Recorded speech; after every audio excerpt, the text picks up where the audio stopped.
আজ আমি তোমাদের সাথে আমার চিকেন কোরমাটার রেসিপি শেয়ার করব।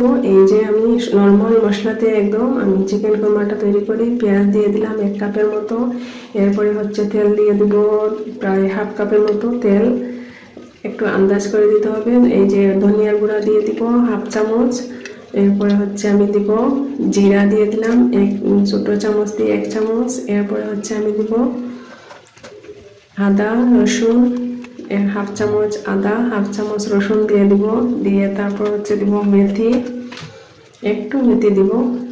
এই যে রসুন দিয়ে দিলাম, এরপরে মেথি দিয়ে দিব, এই যে মেথি দিয়ে দিলাম। এরপরে হচ্ছে আমি গরম মশলাটা দিব। এই মশলাটা হচ্ছে আমার তৈরি করা মশলা, এটা কিন্তু এখানে শেয়ার করা আছে।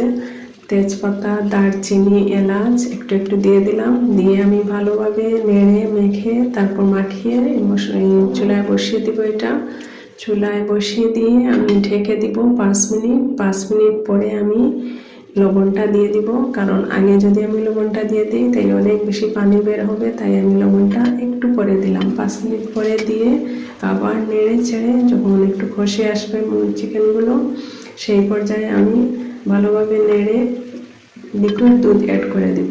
লিকুইড দুধ অ্যাড করে প্রায় 1 মগের মতো লিকুইড, 1/2 লিটার হবে, 1/2 লিটারের মতো লিকুইড দুধ দিয়ে চিকেনটাকে আমি নেড়ে আবার ডেকে রাখবো প্রায় 10-15 মিনিট। এভাবে জাল হতে থাকবে। এই যে এখন আমি কয়েকটা কাঁচামরিচ দিয়ে দিলাম। কাঁচামরিচ দেওয়াতে কি হবে, এখন আমি কিশমিশ দিয়ে দিলাম, বাদাম 1 চামচ, বাদামের গুঁড়ো 1 চামচ। হয়ে গেল আমার কুরমা। আল্লাহ হাফিজ।